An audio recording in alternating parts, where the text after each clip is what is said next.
avoid it, run from it, destiny arrives all the same. And now it's here. Or should I say, I am here.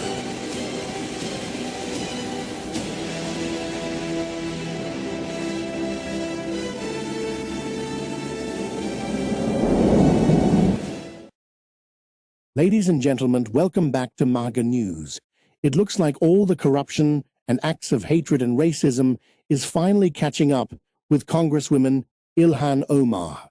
Let's face it, this congressional pundit is a total disaster, from marrying her own brother to making blatant racist attacks against Jews and Israel.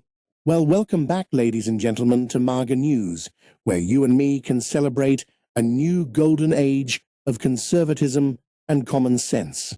Hey, if this video triggers you, please leave us a comment and fill up our cup with some more liberal tears. But if you like MAGA News, you know what to do, patriots. Smack that button, share, and subscribe right now. The censorship machine is real, and your likes and shares can help us defeat these unprecedented assaults against free speech and conservative news. The Democrats did not stand up and recognize anything or anybody. Ilhan Omar face says it all. These are very hateful people with a huge chip on their shoulders. I don't have to say anything. A picture is worth 1,000 words. Get your popcorn and butter ready. And once again, I look at the Democrats in front of me, and I realize there is absolutely nothing I can say to make them happy, or to make them stand or smile or applaud. Nothing I can do. I could find a cure to the most devastating disease, a disease that would wipe out entire nations, or announce the answers to the greatest economy in history, or the stoppage of crime to the lowest levels ever recorded. And these people sitting right here will not clap, will not stand, and certainly will not cheer for these astronomical achievements. They won't do it, no matter what. Five times I've been up here. It's very sad, and it just shouldn't be this way.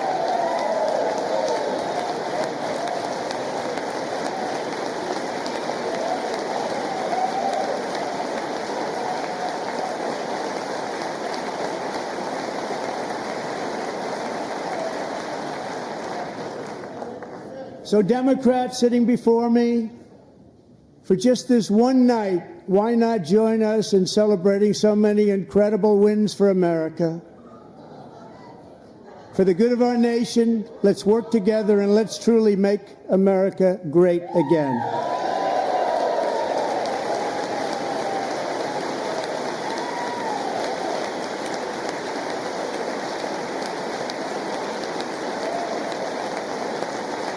We've ended the tyranny of so-called diversity, equity, and inclusion policies all across the entire federal government and indeed the private sector and our military. And our country will be woke no longer.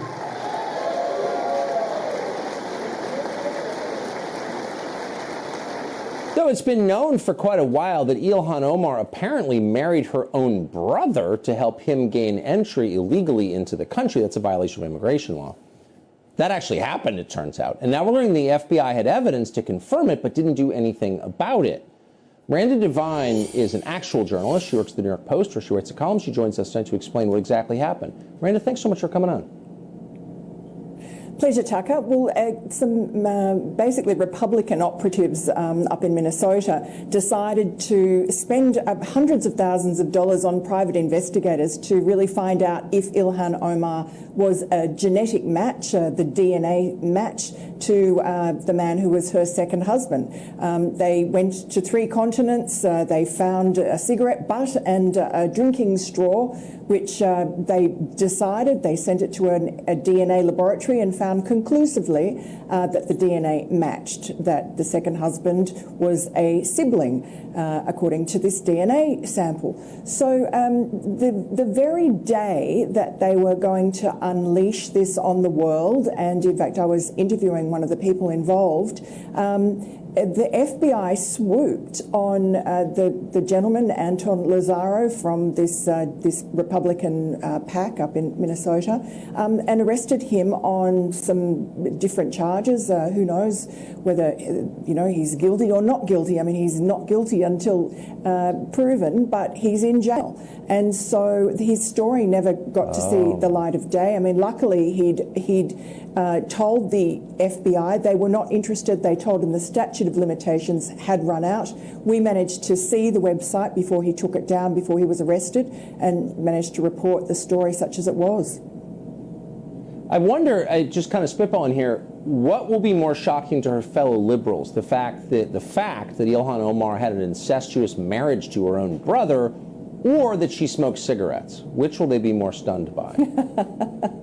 Definitely the latter, and they've got photographs of her smoking the cigarette, so I don't think that's at all in doubt.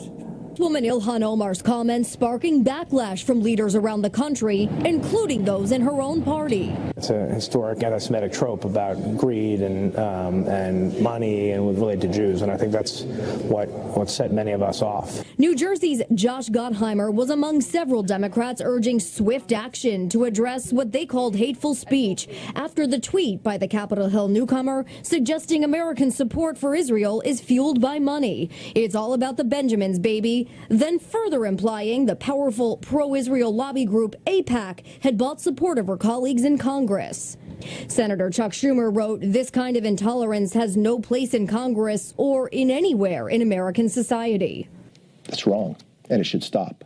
While Republicans called for her to be removed from the Foreign Affairs Committee, House Speaker Nancy Pelosi spoke with the freshman under fire and called her comments anti-Semitic and deeply offensive. It was after that the 37-year-old from Minnesota issued a statement saying anti-Semitism is real. This is why I unequivocally apologize. It's time that we all move on from this.